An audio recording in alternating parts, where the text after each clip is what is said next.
maybe a very chatty sermon, so. I'm not sure who or when, but I think that as a people, we have ruined the word awesome. At some point, the adjective went viral and everything became awesome. Friday night's pizza party, the guest professor's Shakespeare lecture, our friend's new haircut, ice cream. It didn't take long for the once rich and evocative word to deflate. Nowadays, few people hear the word awesome and feel the spine-tingling sense of wonder, apprehension, surprise, and astonishment the word is supposed to inspire. Awesome has become a dull word, sort of like nice. I fear that the same might be said of another word, a word central to the faith, a word Jesus himself used to sum up the whole of his identity and mission, a word upon which he said, hang all the law and the prophets. What's the word? Love. The word is love. In our lectionary reading from Matthew's Gospel this week, the Pharisees asked Jesus yet another test question. Which commandment in the law is the greatest? Jesus answers without a moment's hesitation. You shall love the Lord your God with all your heart, with all your soul, and with all your mind. This is the greatest and first commandment. And the second is like it. You shall love your neighbor as yourself. Love God, love your neighbor. On these two commandments hang everything else that matters in this world, period. I just want to point out what Jesus doesn't say in response to the Pharisees' question. Remember, at this point in the story, his crucifixion is just days away. Death is literally breathing down his neck, and he is rapidly running out of opportunities to communicate the heart of his message. But when he is asked what matters most in a life of faith, Jesus doesn't say, believe the right things. He doesn't say, maintain personal and doctrinal purity. He doesn't say, worship like this or attend a church like that. He doesn't even say, read your Bible or pray every day or preach the gospel to every living creature. He says, love. That's it. All of Christianity distilled down to its essence so that maybe we'll pause long enough to hear it. Love. Love God and love your neighbor. Okay. Well, what does it mean to do this? How are we to love? And this is where I fear our overuse, misuse, and even abuse of the word love gets us into trouble. We claim to love many things. We love our favorite celebrities, movies, bands, and television shows. We love going on vacation or reading a well-crafted novel or watching our favorite football team play. We love chocolate or bacon or sushi or chicken marsala. In other words, shaped as we are by Hollywood, romance novels, contemporary praise and worship music, and tabloid magazines, we tend to think of love as a feeling, a spontaneous and free-flowing feeling that arises out of our own enjoyment, our own sense of kinship and affinity. We don't think of it as a discipline, a practice, as exercise, as effort. We fall in love. We insist that love is blind, that it happens at first sight, that it breaks our hearts, and that its course never runs smooth. We talk and think about love as if we have little power or agency in its presence. But this is not how the Bible describes love. Jesus doesn't say, I sure hope love happens to you. He says, love is the greatest and first commandment. Meaning it's not a matter of personal affinity, feeling, or preference. It's not a matter of lucky accident. It's a matter of obedience to the one we call Lord.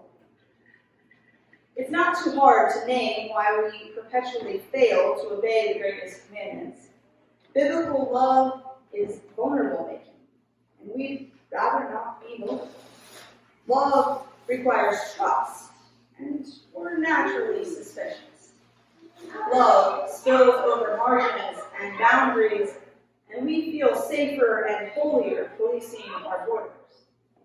Love takes time, effort, discipline, and transformation, and we are just so darn busy. What would it cost us to take Jesus' version of love seriously? To practice and cultivate a depth of compassion that's gut-punching? To train ourselves into a hunger for justice so fierce and so urgent that we rearrange our lives in order to pursue it? To pray for the kind of empathy that causes our hearts to break? Do we even want to? Most of the time, I think if we're honest, we don't. We want to be safe. We want to keep our circles small and manageable, and we want to choose the people we love based on our own affinities and preferences, not on Jesus' all-inclusive commandments. Charitable actions are easy, but cultivating our hearts, preparing and pruning them to love, becoming vulnerable in authentic ways to the world's pain, those things are hard and costly. And yet, this is the call, which means that we have a God who first and foremost wants our love, not our fear, penitence, piety. We have a God who wants every one of God's children to also feel love. Why love? Not shamed, not punished, not chastised, not judged, but love. I don't think it's a coincidence or a mistake that Jesus inextricably links love of God with love of neighbor. Each reinforces, reinterprets, and revives the other. As heirs of the Incarnation, we cannot love God while we refuse to love what God loves. We cannot love God in a disinfected, disembodied way that doesn't touch the dirt and depth of this world.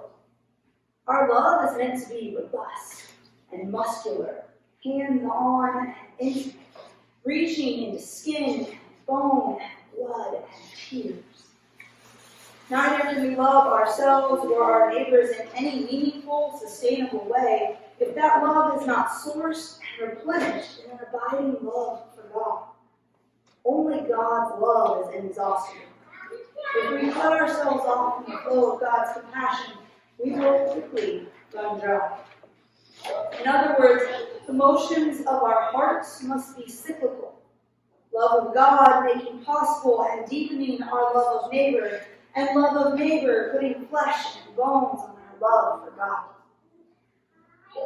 In his beautiful commentary on this gospel, Lutheran minister Clayton Schmidt writes this: to love God with all our heart, mind, and soul seems nearly impossible when we think of love as an emotion.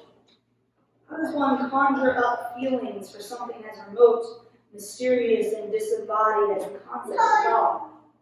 We cannot look into God's eyes, wrap our arms around the Spirit, or even see the face of Jesus.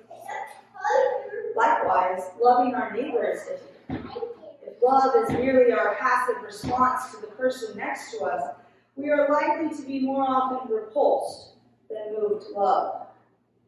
How can one legitimately look into the face of an enemy and feel unqualified love? It's nearly impossible. But biblical love is not passive. It is not something that occurs to us without our control or will. Biblical love is something we do. So, what is it that we are commanded to do? I believe the call is to follow the footsteps of one who stood in the presence of his accusers and enemies and declared love of the all and end all. The call is to weep with those who weep, to laugh with those who laugh, to touch the untouchables, feed the hungry, welcome the children, release the captives, forgive the sinners, confront the oppressors, comfort the oppressed, wash each other's feet, hold each other close, tell each other the truth. The call is to guide each other home. There's a blessing that I found from a book. It's called A Black Rock Prayer Book. And I'd like to share it with you in closing. The world now is too dangerous and too beautiful for anything but love. May your eyes be blessed, you see God in everyone. Your ears, so you hear the cry of the poor. May your hands be so blessed that everything you touch is a sacrament. Your lips, so you speak nothing but the truth of love. May your feet be so blessed you run to those who need you. And may your heart be so open, so set on fire that your love changes everything. And may the blessing of God who created you, loves you, and sustains you be with you now and always. May it be so. Amen.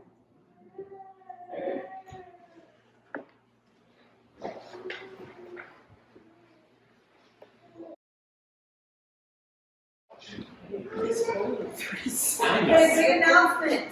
Halloween is on Tuesday, and we do not have enough candy. Just telling you now. So, if you can bring in more candy on Tuesday, that would be the best day. We are going to have chili and pizza. You're back there. Chili and pizza before for anybody. I will be leaving work about 2, so I should be here around 3:30-ish, 4 o'clock. I'm looking at you because you're driving with me. To start decorating. So, my mother-in-law made this really cool color light dress. So, we have that. And a what? And a glow-in-the-dark skeleton, which I did not know about, so that one's going to be cool. So please come. If you don't want to help decorate, no big deal. Come on out dressed up and help hand out candy, or not dressed up and help hand out candy. Whichever works for you.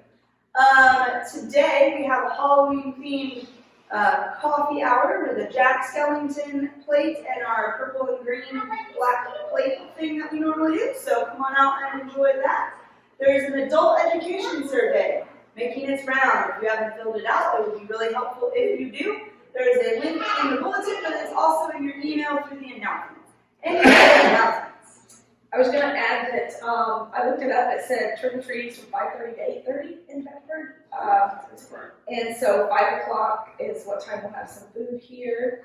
Also, Advent, we're going to do the Advent soup suppers. We're doing the living compass. Those are ordered and coming in. Next weekend's daylight savings time. Check that out, surprisingly.